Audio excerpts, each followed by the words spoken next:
After summoning the Carnifex, any survivors within 24 meters of an already dropped pallet have their aura revealed for 5 seconds. Now you will get a lot of information from this for sure, but it's too inconsistent. There can be a match where this add-on wins the match for you, and there can be another match where it never gives you a single piece of information. It's probably best run with things like Hex Plaything or Stealth perks to try to get the jump on Oblivious survivors. Next up is Healing Poultice, which makes all survivors within 24 meters of you scream and reveal their location for 3 seconds when you summon the assassin. Now there's no denying the fact that that's a lot of information. However, like with the previous add-on, you can do basically nothing with that information because you have sacrificed your utility add-ons for it, leaving your actual power pretty much in the gutter. Moving on to Town Watch's Torch. This add-on gives the knight 25 seconds of stealth every time the survivors escape a guard hunt without being hit 3 times, and it doesn't have to be in a row. Now this might sound like a bad add-on, but you will actually get this to activate a few times in a match passively, and 25 seconds is nothing to really complain about. It could be longer for sure, or even last until you actually hit a survivor, but it's still better than it sounds. The biggest issue is that it's very RNG reliant, and you'll probably need something like an aura reading perk to make use of the limited stealth. Plus, the knight is very loud, so you'll have to be quick to get an actual hit. Next up is the knight's second iridescent add-on, Knight's Contract, which makes all survivors within 12 meters of your 4th summoned guard exposed for 8 seconds. Now the range is pretty decent on this, but the 8 seconds is way too short to actually get value in almost every situation. That said, there is one big, enormous, cheese-ass way to use this add-on effectively: face camping. Just wait until the survivors are getting close, and when they come in for the hook rescue, summon your 4th guard and boom, they're all exposed. Under the right circumstances, you can literally win a match with one play, but it's unfortunately the only viable option with this add-on. Creeping further down, we have the very last purple add-on, Blacksmith's Hammer. Anytime a survivor escapes from a guard hunt by any means except by grabbing the standard, they suffer from the exhausted status effect and are hindered for 15 seconds. Now 15 seconds of exhaustion is pretty decent if you're going for an anti-exhaustion build, but anytime the word hindered comes up in DBD, you have to look at the actual percentages. Being hindered as a survivor basically means movement speed penalty, which is by far the more rewarding aspect of this add-on. That said, it's only a 3% hindered penalty, which is really pathetic. For context, Wesker's hindered penalty when survivors are fully infected is 8%, and Clown's bottles are 15%.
So the number is just way too low to make this add-on worth it unless you just hate exhaustion. The last meme add-on is Cold Steel Manacles, which too low to make this add-on worth it unless you just hate exhaustion. Summons the Jailer twice in a row. The only reason to use this add-on is to combine it with Lightweight Greaves for the 10% movement speed buff, and there's no universe where throwing the Knight's entire power away for this small bonus is worth it, unless you're just memeing. Now we're moving on to the gutter tier add-ons, which are add-ons that serve no viable purpose. Starting with the Broken Hill, leave that radius much quicker, so maximize the effectiveness of the Knight. Your starting guard is always the Carnifex, so if you see an annoying breakable wall spawning into the match, use your Carnifex to break that wall. This way you're setting yourself up for a quicker chase in the future, and you're priming your assassin for the first survivor you find. We touched on this earlier, but your assassin and jailer guards take 6 seconds to kick a generator, and you can use this tech to basically use them as a temporary gen block while you're walking to it. Don't forget that ordering your guard to kick a gen will knock survivors off of the gen no matter what, so you can also use this anytime survivors are trying to rush a gen in your face. Another high level tip is to keep in mind that when you attack a survivor who is getting hunted by a guard, the hunt ends immediately. So what you can do is, if you have a survivor cornered but you don't need your guard to get the hit, the best option is to set your guard up in the direction the survivor will run after being hit. This way you're getting the hit and then the survivor is immediately triggering a guard hunt. This can be a way to end chases incredibly fast. Next, constantly harass survivors with your guards. Your guards can buy you a lot of extra time in a match by just spamming them whenever you possibly can. It's perfectly okay to use your guards to chase a separate survivor from the one you're chasing. Plop them down at hooks when you leave, same for gens after you kick them, scout far away gens instead of walking to them. Not only are you annoying the survivors with this, but you'll also find hiding survivors you didn't even know were there because your guards happen to spot them. Another tip, guards hit body blockers, so if you're trying to get a specific survivor and another survivor is body blocking, just keep in mind that your guard will attack that player for you and get them out of your way. It's seen again now what happens. Took the hit. Oh, listen, I'm in no rush to not down you. I have no stacks. Fuck me. Okay, I guess. Also, anytime you down a survivor, you should drop a guard on top of yourself before going for the pickup. This way you're making it much more difficult for another survivor to go for a flashlight save or a pallet save.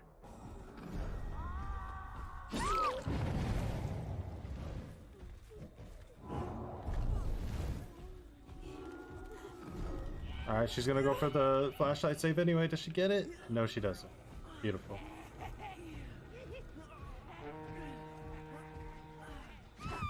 She actually got down? In addition, you can funnel survivors with guards. This works really well on Haddonfield and RPD, where survivor movement is very predictable. If a survivor gets chased into a building with only one other exit, you could just wait at the exit for a free hit. Same thing applies to two-story structures. If a survivor is upstairs and you send your guard up, they'll most likely jump out the window straight into you if you wait at the bottom. More on this point, use Patrol Pass to cut off choke points.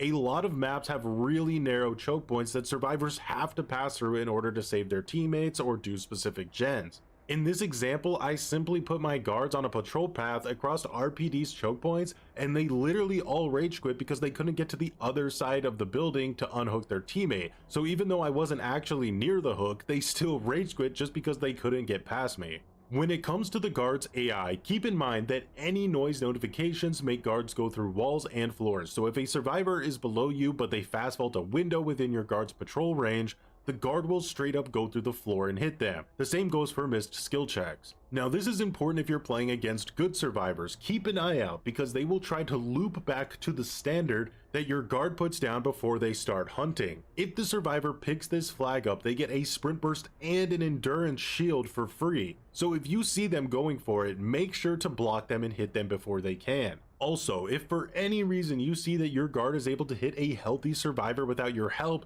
you can walk with your guard, and if you time it precisely, you can insta down the survivor by swinging a split second after your guard does. the assassin works best for this. The last tip is very simple but incredibly important. When you get a survivor at a loop, this is when you need to be spamming out your guard as fast as possible. You want to regain control of the knight as fast as you can.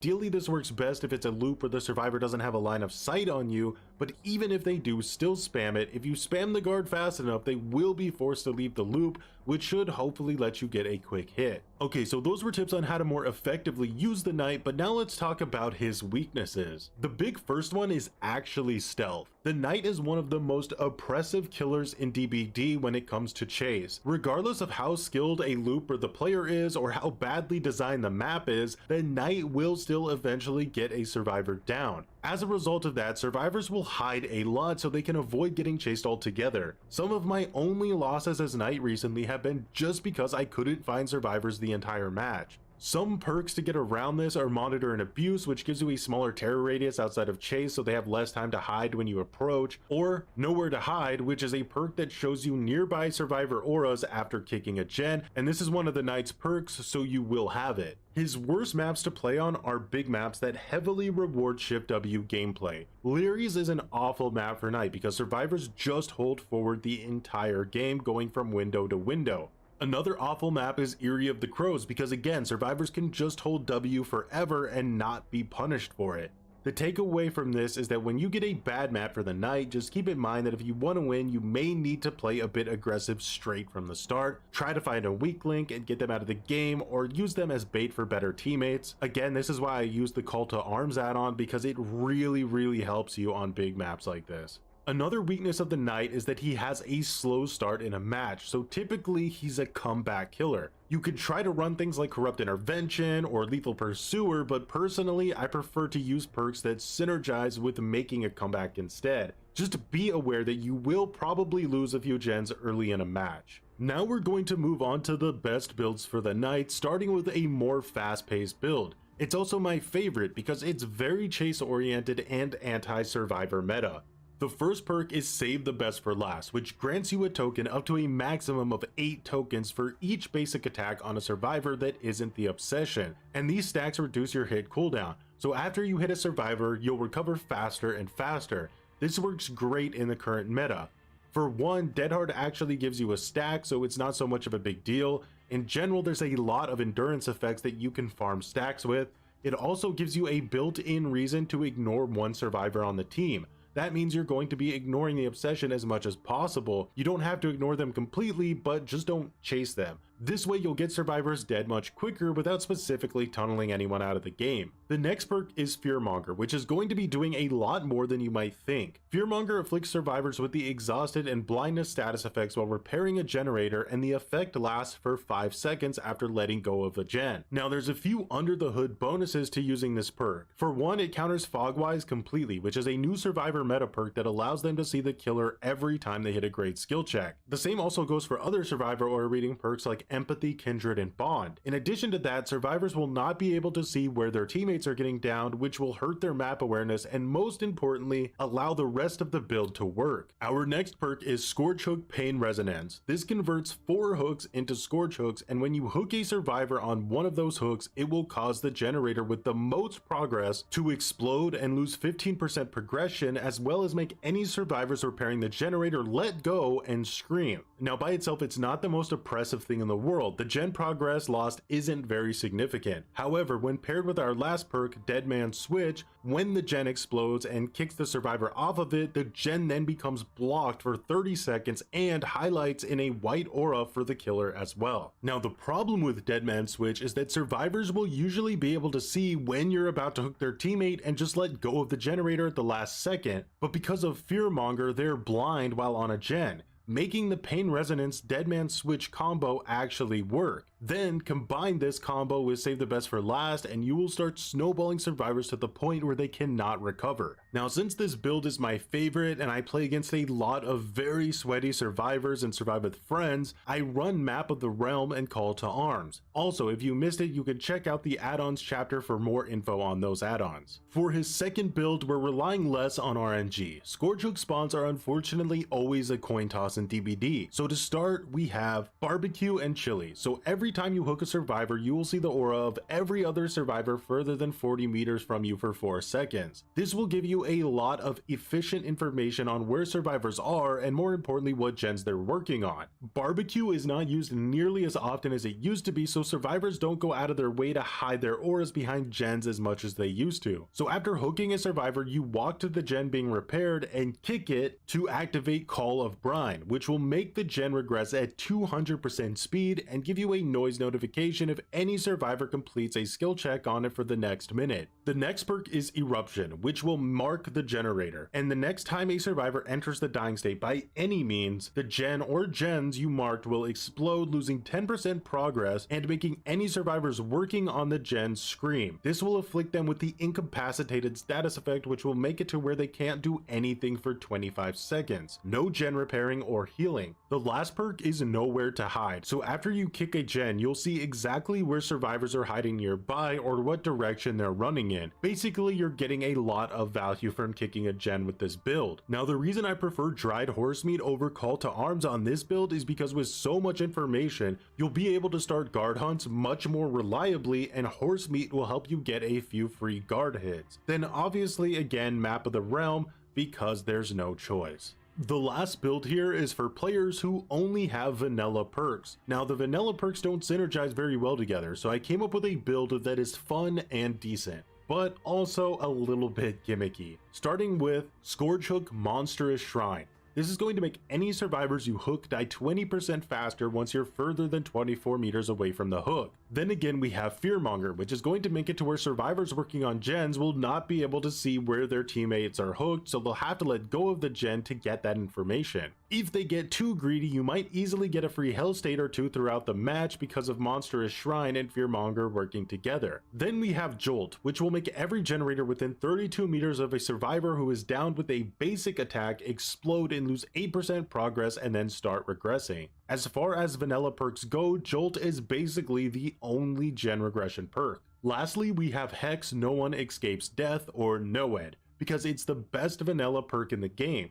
With little gen defense and good information, NOED is going to be somewhat essential to not have a miserable experience. For add-ons this time we're running Map of the Realm with Grim Iron Mask, which will keep survivors blind for a lot longer in a match, again helping out with Monstrous Shrine and comboing with Fearmonger. If you're not a fan of a specific perk in this build, I understand though. The Knight has a lot of interesting perks that are completely serviceable on their own, so if you want to switch one of these perks out for one of his built-in perks, you'll definitely still get value out of it. Now speaking of his perks, his best perk is Nowhere to Hide. I'm really loving this perk as it keeps the pacing of a match going forward and further rewards you for taking the time to kick a gen, which can often cost you a free hit. This perk is a bit bugged at the moment, but how it's supposed to work is after kicking a gen for 5 seconds, any survivors that are within 24 meters of your location will be revealed to you. His next perk is Hex Face the Darkness, which is a very unique Hex perk because it only activates while the survivor who activated it is injured or until they enter the dying state.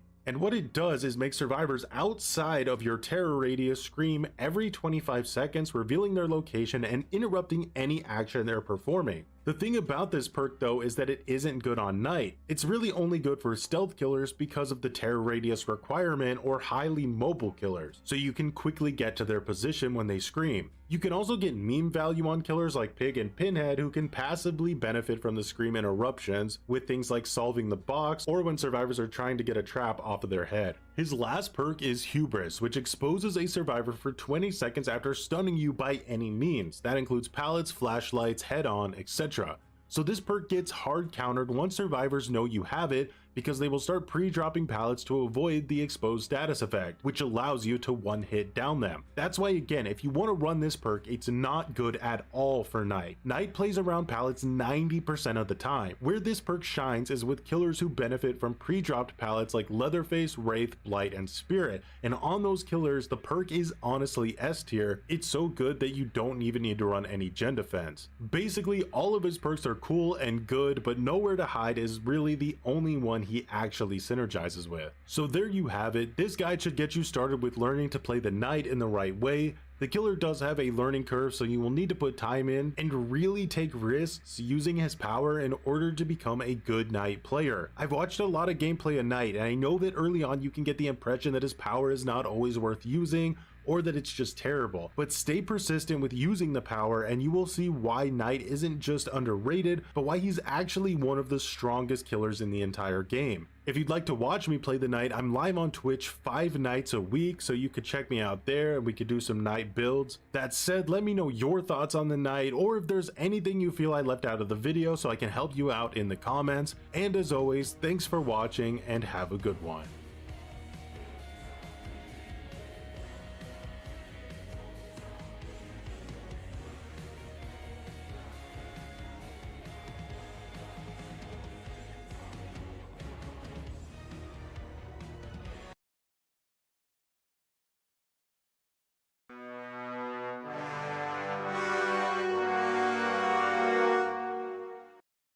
Good Lord, what is happening in there? Hello and welcome. I hope you're having a wonderful holiday season because today I have a gift for you. Not too long ago, I played against a combined 20,000 hour comp squad of survivors. Now, I've played against them before, so I knew they were going to be unpleasant. But after the match, I decided to check in on their earlier streams. I can't play the audio due to copyright, the music that they use, but I will give you the exact wording that that they use here. Like, politely go fuck yourself.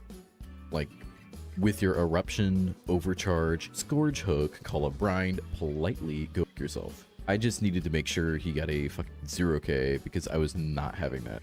So what is acceptable here? It's a little hard for you to see the perks that his foreman is running in this scenario. But is he killer not allowed to bring meta builds? Here's a spoiler of the perks that they use against me. Look at those perks. These are very, very meta perks. Well, what on earth does your team have on then? Yeah, so it looks like they haven't really changed much at all. And when they're not bullying killers, they're leaving nasty messages on my Steam profile. And for a little bit of extra spice, when I played against these gamers, I was actually trying to maintain a win streak. All right. Let's hop into the game now. So I guess we lose. I should have went to Ormond. I should have went to Ormondo, because we got Big Borgo, and it looks like they spawned around each side of the map. All right. All right. There we go.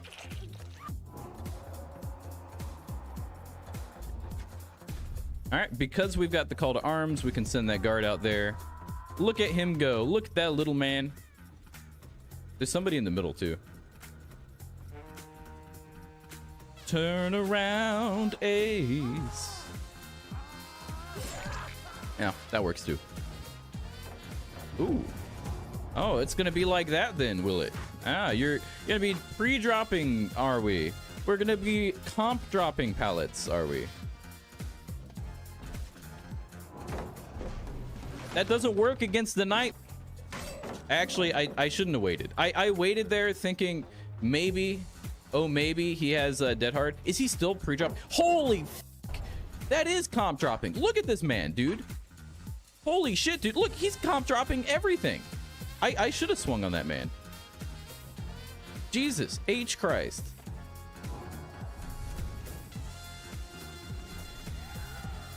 Did you see that shit?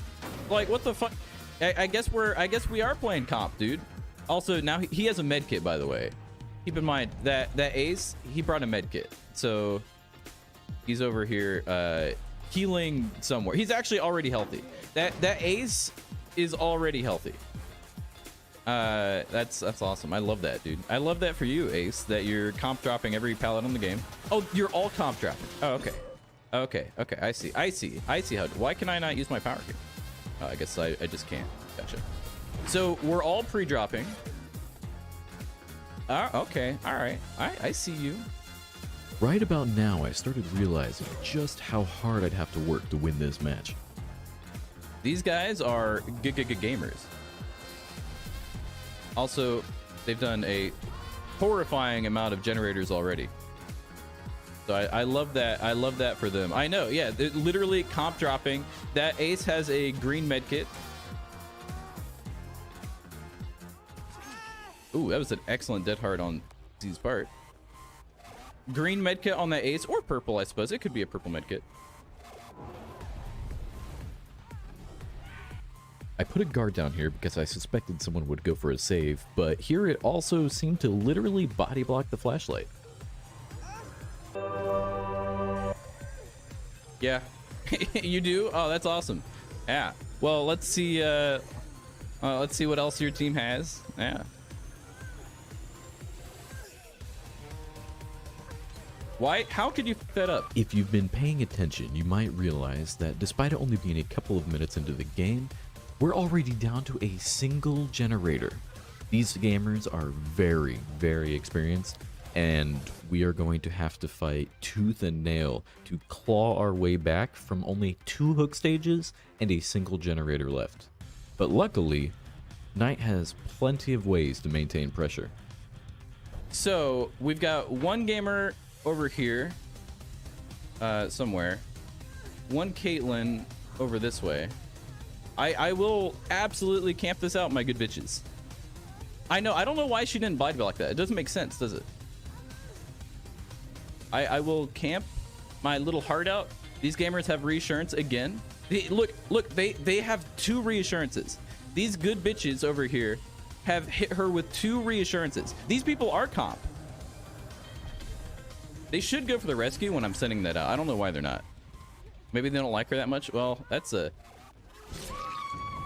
mistake. Also, why would you let me do that? Now I get 2 of them.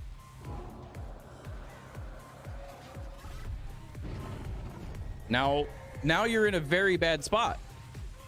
Now you're in a horrible spot. They're comp dropping. They're working on Jenny's. Look, I see both of them right here. Wait, no, that's an unbreakable play. See how she's waiting right here? That's unbreakable. 100% that's unbreakable. Yeah, you want to talk about camping the hook? Yeah, I got you, gamer. See how she touches and it goes away?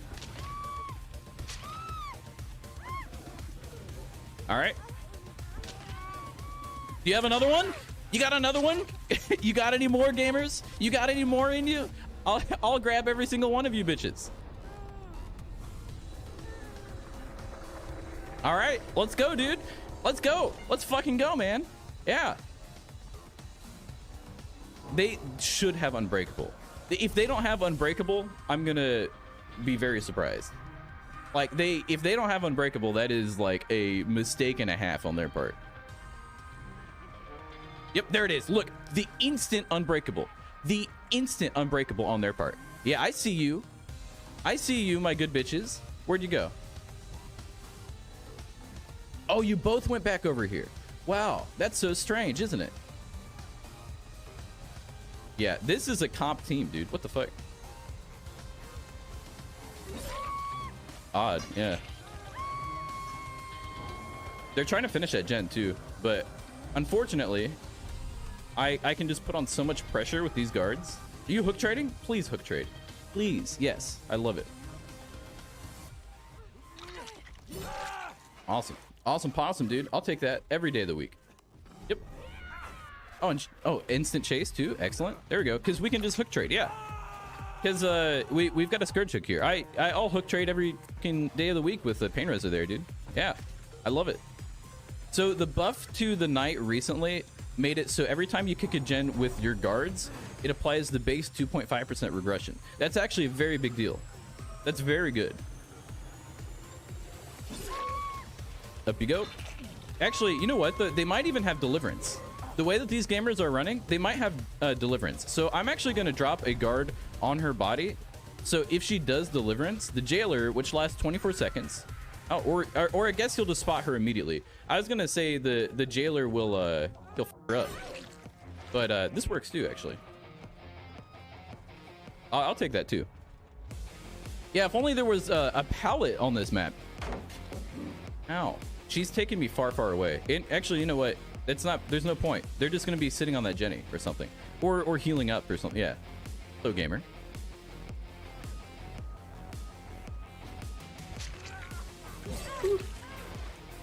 He was hit with reassurance. Dude, these guys, they are not playing around. Like, they're using these perks, holy shit, to their greatest extent. That is like, I've never seen such reassurance value. With one player out of the game, it gets a little bit easier, but at any moment, if I make one mistake and chase one survivor for just a minute too long, the whole game is over. I actually lost her for a brief moment there. I lost her a little bit.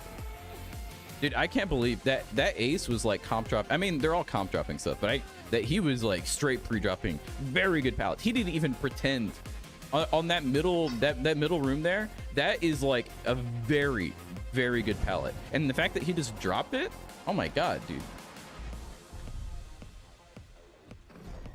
Started chase there. So he's getting chased by the assassin. She's getting chased over here.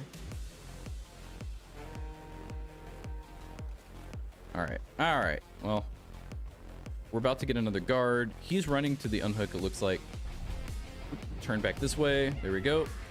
She might dead hard this, but it hardly matters now. We've got so much pressure. Yeah, but we have so much pressure, it literally does not matter. She will just die now. Like, she's doing very well, but now with the Carnifex on her and me, like, she should just go down. Crimes Johnson coming in for the hard dub. Yeah.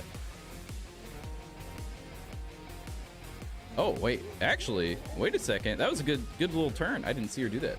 Did she make it back there? Let's put you here before that Jenny. You know what I'll do? I will use my ability to send out a patrol. Oh, I saw scratch marks there. Yeah, there you are. All right, so if he's over there. All right, this is the woman. Okay. All right, he's being chased. Perfect. Oh, he's being hit. Perfect. She unhooked. I can go like this. Start to chase now. First hit.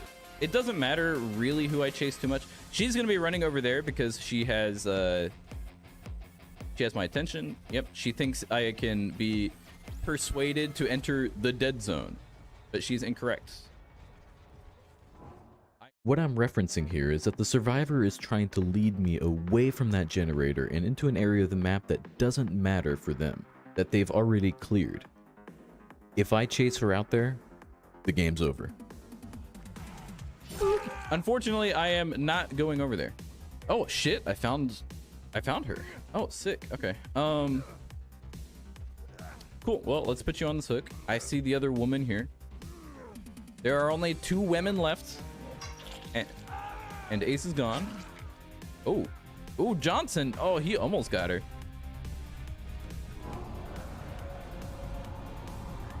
Now,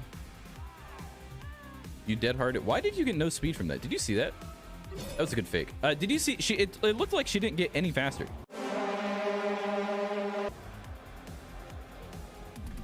Like, she looks like she's the same speed. All right, she's got to mend. I'm gonna take it low and slow, dude. I'm gonna take it easy. Yeah. Wow, big surprise. Someone else was on this one, huh? I see you, gamers. I got you. We got a 16,000 hour team from 3 people. This Ace is, you know, I can't see his hours, but I can only surmise that he's also a juice lord. Is this a pallet too? It is.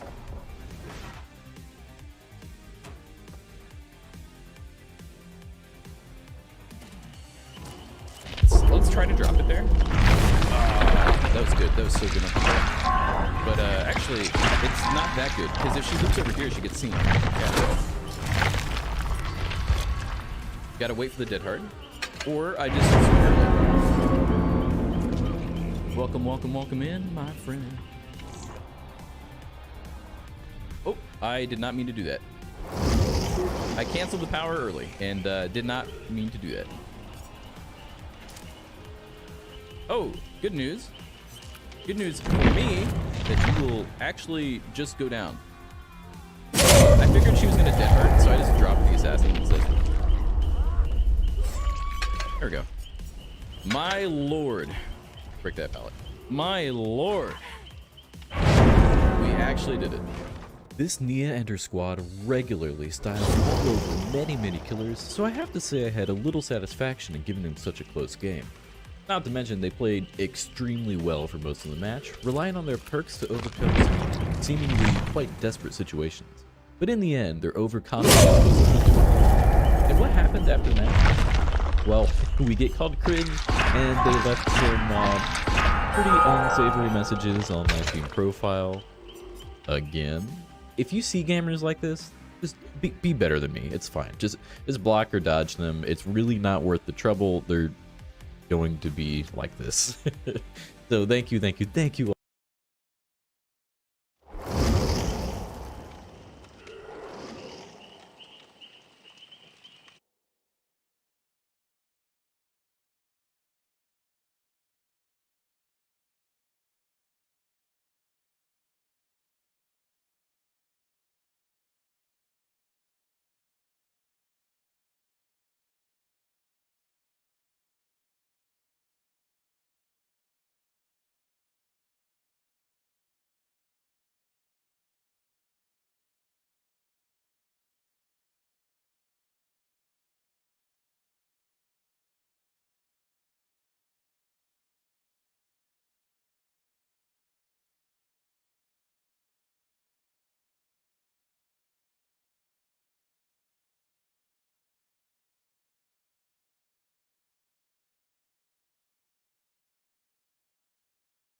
Ugh.